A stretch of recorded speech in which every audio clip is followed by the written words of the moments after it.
Let's talk about narcissistic student drivers. I'm a state certified driving instructor, and I'm going to take you through this process. We're in a downtown area, so I'm going to drive from the perspective of a narcissistic student driver and give you both sides. We're coming up to a four-way stop. You have to stop and yield the right of way. The first car here is the first car to leave. I'm going to make a left-hand turn. Our narcissistic driver would just blow through this in no regard. So I see the pedestrian there, I'm gonna wait. That's the courteous and right thing to do. You can see this guy walking past, he's like, whoosh, thank you. Then I look left and right and I make my turn. And then I turn hand over hand. I'm really tall, I got to see back, hopefully you can see my hands.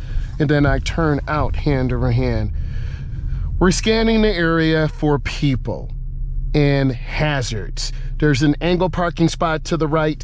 I'm gonna turn on my turn signal. A narcissistic driver would just turn the wheel really hard, and this throws the car all the way to the right. So if you overturn left or right, you're gonna sideswipe a car. Me as an instructor, I'm saying, wow, I gotta teach this person?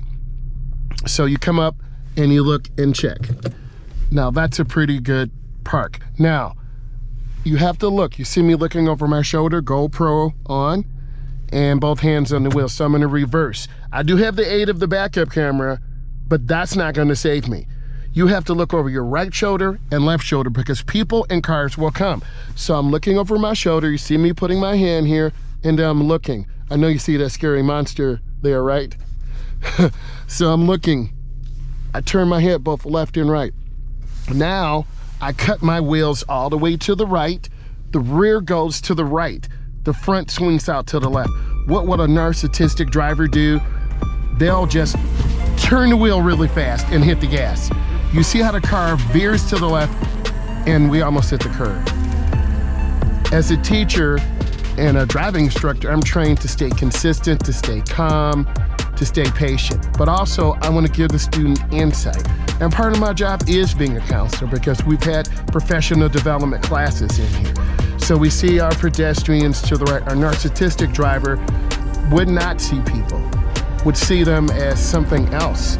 You always have to be a defensive driver out here. There's another four-way stop. I see the person walking. People walk between cars. There are people here. Cars and kids do not mix. So I'm stopping at the stop line. I stop. Now you gotta make a decision about this pedestrian. What would a narcissistic driver do? They would just go up and cut. I'm looking at this guy here, he's looking at me, and I'm gonna wait. I'm looking left, I look right. She's kind of darting across the street, so I'm just gonna wait. There's a driver behind me getting impatient. Oh well, you gotta be patient.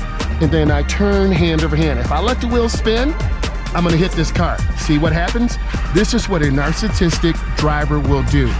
And I've dealt with those. They don't wanna listen to instructions and they put me and other drivers in danger. How do I know? Because my drivers have told me this. They pull me aside and say, listen, I can't drive with them. I get scared. And that's hard. And that's a side that you don't hear, but I'm giving you insight. So, we're gonna go in this one-way parking area. These are angle parking spots. I'm going slow, I'm looking and checking. Always watch for people. So I'm turning hand over hand into the turn. What would a narcissistic driver do? Just hit it really hard and go in just like this. And if they hit something, they just hit it. They don't care. I want care and patience with my drivers. If some of these personality traits fit you, you might be a narcissistic driver. Same thing, I'm looking over my shoulder, but I'm gonna look in the backup camera. I only see one view, and that's with this camera that I'm looking at, but I don't see left and I don't see right. Look around as you back up, and hopefully you can see. Okay, you've gotta turn your head. You have to look around, and you wanna back up when you are straight. And then you turn out hand over hand. You want to stay in the middle right. Cars could back up from the right. Cars could back up from the left. I am not trying to get hit. So we're scanning, we're looking for cars. brake lights, tail lights, people in vehicles. You want to be careful. This is the typical downtown area anywhere in the world. So I'm looking and I'm going up to the stop sign. A narcissistic driver would stop basically in the intersection. No, you've got to stop behind the stop sign.